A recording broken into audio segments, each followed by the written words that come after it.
बात करेंगे मरियम साई और आशा पून नीरा गूं गूं का मलबा औरतों का रंगीला।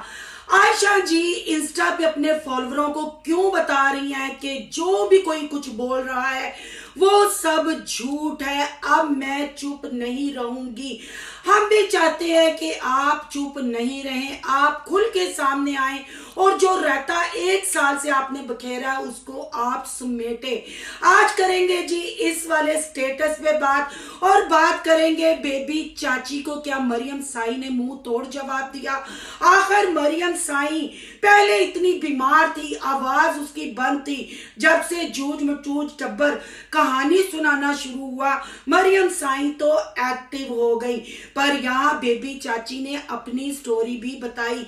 आखिर किसके कहने पे बेबी चाची को घर से निकाला गया। बेबी चाची ने उन हालातों में भी अपने हस्बैंड को रिस्पेक्ट दी और उनके घर वालों ने भी रिस्पेक्ट दी। फिर थोड़ी बात करेंगे आसपास फैमिली पे। आखिर आसपास फैमिली अपनी बेटी की बर्थडे पे क्यों नहीं गई। मोमना मिसनी को जो घर से निकाला, यहाँ हम साथ साथ हैं, चुप रहने वाले कहाँ थे। आखिर फिर एक दफा जूझ मजूझ टब्बर के बाद आसपास फैमिली ने भी जोकर टब्बर पर हमला कर दिया। ये हमला खामोशी से क्यों करते हैं, ये पहला टाइम नहीं। आखिर पिज्जा क्वीन के सब्सक्राइबरों ने और आसपास फैमिली के सब्सक्राइबरों ने एक दूसरे की तरबियत पे उंगली उठाई और आसमा आंटी ने वो कम्युनिटी लगाई। आज की वीडियो बहुत जबरदस्त होने जा रही है। वीडियो पसंद आए लाइक शेयर कमेंट लाजमी कीजिएगा। करते हैं वीडियो स्टार्ट।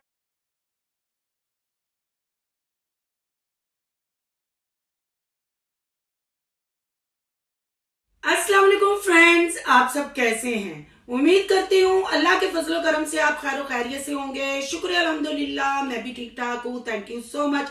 जो इस चैनल पे नए आए, इस फैमिली का हिस्सा बने, तहे दिल से उनको इस फैमिली में वेलकम कहती हूँ और रिक्वेस्ट करती हूँ जो आज इस चैनल पे आए इस चैनल को सब्सक्राइब कर लें, बेल आइकन को ऑल के ऑप्शन के साथ प्रेस कर लें ताकि आने वाली वीडियो के नोटिफिकेशन फौरन से पहले आपको मिल सके। जिस स्टार्ट में आपने कमेंट पढ़ लिया, कमेंट किया इंस्टा यानी आशा पू ने इंस्टा पे ये लगाया स्टेटस और आसपास फैमिली ने ये कम्युनिटी पे कमेंट लगाया है, उनके किसी सब्सक्राइबर ने ये कमेंट किया है। तो इस कमेंट पे बात करेंगे कि क्या ये चुप रह के जोकर टब्बर की पीठ में चूड़ा नहीं घोंपते।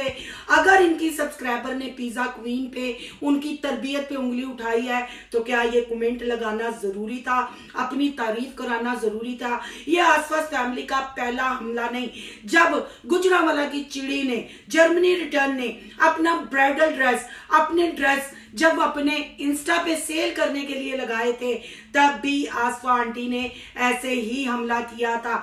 जब ज्यादा चैनल्स बनाने की बात की गई थी तब भी आसफा आंटी ने ये कहा था जिस घर में ज्यादा चैनल होते हैं वहां लड़ाई झगड़े और प्रॉपर्टी के बहुत किस्से कहानियां सुनी जाती हैं। अगर आपको नहीं यकीन आता तो आप मेरी पुरानी वीडियो करें, देखेंगे, जाके विजिट करेंगे तो प्रूफ सबूत के साथ आपको हर चीज वहां मिलेगी।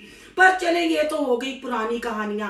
पर ये जो मैंने यहाँ कमेंट लगाया है उस कमेंट पे क्या आसफा जी आपको अपनी बेटी के घर से निकाले जाने का इतना गुस्सा कि आपने पिज्जा क्वीन यानी अपनी नंद की तरबियत पे ही उंगली उठा ली। आप अपने सब्सक्राइबर को रिप्लाई भी तो कर सकती थी। मोमना मिसनी की बात आई और आपकी बहुओं को जोड़ के रखने की बात आई तो आपने यहाँ वो पिन कर दिया। ये कम्युनिटी लगाना क्या जरूरी थी। ये तो फिर आपका ना चुपके चुपके वार करना, अपने बदले लेना, यानी कि आप भी इस चीज को मानती हैं कि आप अपने घर को सही हैंडल कर रही हैं और पिज्जा क्वीन की बेटियां और पिज्जा क्वीन इस चीज को नहीं संभाल पा रही। अगर मोमना मीसनी को भी उन्होंने आजादी दी है तो वो आपकी नंद की अपनी ढील है। यानी ये तो सीधा सीधा आपने वार कर दिया जोकर टब्बर पे। तो यहाँ मैं आशा जी से कहूंगी, लोग दिखाते हुए औरतों के रंगीले को झुकाते हुए कहूंगी, खाली स्टेटस लगाने से, हाथ जोड़ने से, सब्र की तलकीन करने से काम नहीं होगा। रिएक्शन फंक्शन वालों को आप बाद में पूछना, आपके तो घर वाले ही आपकी अम्मा पे उंगलियां उठा रहे हैं। ये कमेंट आशा जी तक जरूर कोई पहुंचाए और वो देखें कि कहां कहां से उनके घर के ऊपर वार हो रहे हैं, कहां कहां से उनको नीचा दिखाने की कोशिश की जा रही है। आशा पू जी, आपने जो इंस्टा पे स्टेटस लगा के अपनी लुक दिखाई और आपने सबको झूठा कह दिया और आपने कहा कि अब मैं खुल के सामने आऊंगी, अब मैं चुप नहीं रहूंगी। गुड, बहुत अच्छा आपने फैसला किया।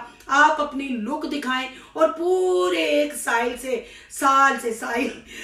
से जो आप लोगों ने रहता बखेरा हुआ है, जो समीना बिलाल पे उंगलियां उठ रही हैं, जो प्रेगनेंसी के ड्रामे सामने आ रहे हैं, जिसपे स्टेप आपकी मरियम साई की चाची सास ने लगा दिया है, जूझ मजूद टब्बर ने स्टैंप लगा दिया है, तो इसमें कितनी हकीकत है। अब आपको मिर्ची लग गई है तो इसको आपने क्लियर करना है। आपने यहाँ जिक्र किया, तो जिक्र आपने किया कि मैंने किसी से कॉल नहीं करवाई, तो प्लीज आयशा जी थोड़े होश के नखून लें, कुछ अपने मतलब यूट्यूबर होने का, अपने कैलिबर का ख्याल रखते हुए ये सिर्फ इंस्टा पे ना लगाएं, सामने आए, हमें पता चले हकीकत क्या है कि क्या हम बेफजूल आप पे हम तोहमतें लगाते हैं। आप हमेशा ये कहती हैं मैं झूठ नहीं बोलती, मैं सामने आके बात करती हूँ, पर जब सामने आने का टाइम है आप तो सामने नहीं आई, आप से पर्दा चली गई। हाँ, पर मरियम साई जरूर सामने आई और आप उसकी वीडियो से गायब हो गई। जब 3 महीने से लोग चीख रहे थे कि जहेज का सामान कहाँ है, किधर रखा है, ड्राइंग रूम का दरवाजा पक्का बंद था, तब तो मरियम साई ने अपनी दंदल पड़ी हुई नासों के बाल दिखा के जो कहना है कह दो मैं सुन रही हूँ, आज मैं नासों के बाल चुन रही हूँ, तब आवाज नहीं निकाली। फिर काले जादू के, प्रेगनेंसी के, न्यूबॉर्न बेबी की शॉपिंग, मरियम की तबीयत खराब है, मरियम के चैनल पे मैं काम कर रही हूँ, मरियम बहुत जल्द न्यू लुक के साथ आएगी सामने। ऐसा कुछ नहीं हुआ। जैसे ही जूझ मजूद टब्बर ने सीरियल वाइज कहानी सुनाना शुरू की, मरियम साई ने तो वॉशिंग मशीन भी दिखा दी।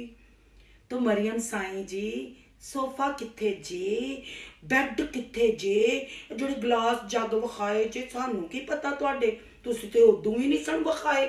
ਇਹ ਮਸ਼ੀਨ ਤੁਹਾਨੂੰ मोमड़ा मीसणी ने दी, एसी ਤੁਹਾਨੂੰ बलाल ने लेके दे दिता है। और जो आप कह रही हैं पहली मशीन छोटी थी, वो छोटी नहीं। आप बहन भाइयों जाके बिलाल से मीना की वो वीडियो देखे जिधर वो दोनों मियाँ बीवी मशीन खरीदने गए थे, फिर मशीन खरीद के ला के बाहर उन्होंने सेट की थी। अब मुझे नहीं पता गुजरांवाला की चिड़ी जाते हुए वो मशीन ला गई थी या ऑटोमेटिक मशीन वही सेट थी और ये यूज कर रहे हैं। अब मशीन भी दिखा दी, एसी भी, जाहिर बात है ये भाई का, बहन का और भाभी का गिफ्ट था। ये आप कैसे सेल आउट करती या ये आप कैसे चेंज करती? असल जहेज तो होता है बेड, कबर्ड, बिस्तर, 3 तकिए सॉरी 3 तकिए दिखा दिए और वो तकिए उठा दिए और स्पेशल वाह वाह क्लैप होनी चाहिए। ये आप पहले बता देती ना, जूझ मजूद टब्बर को कंटेंट देती। जब जब उन्होंने आप पे वार किया, जब जब उन्होंने चीज सामने रखी, आप तो टप करके टपक गई। कहाँ गया वो काला जादू, कहाँ आपका बोलने को दिल नहीं करता था। अब आप पूरा 20 मिनट बोली और निकम्मा बोली। और आलू के परांठे की रेसिपी जो आपने दी वो तो सारा अम्मा जी ने तैयार किया है। फिर अम्मा जी भाई बड़ी ड्रामा करी हो रही, सही कहते थे बुशरा अंसारी। अली ने कहा था ना 70 की दाई के हीरो ने कि आज अम्मी आप बुशरा अंसारी लग रही हैं। याद करें कब कहा था अली ने, जब किंजा की गोद भराई पे ये टब्बर पॉलर से तैयार होके वहां पहुंचा था, तब आंटी जी को बुशरा अंसारी का खिताब दिया था 70 की दाई के हीरो ने कि आज आप बुशरा अंसारी लग रही हैं। हालांकि बेटी की शादी पे बिल्कुल तैयार नहीं थी, इनका दिल ही नहीं कर रहा था। और बहन भाइयों आपने नोट किया होगा जब बारात आनी थी हॉल में, जब ये लोग गए थे तो मरियम साई बिल्कुल दुल्हन बनी खुश नहीं लग रही थी, बिल्कुल कोई बात नहीं, नमोल के साथ बात कर रही थी। कोई मतलब जैसे चमन गोइयां होती हैं, जैसे शर्माना लर्जा होती है या एक्साइटेडपन होता है, ना ना व्लॉग बनाते हुए एक्साइटेडपन था, वो सारे कंटेंट बनाते हुए था। माइनो कंटेंट है कली ट्रे रख के ते आइसक्रीम ते टरका दिता कंटेंट वो चीज़ा।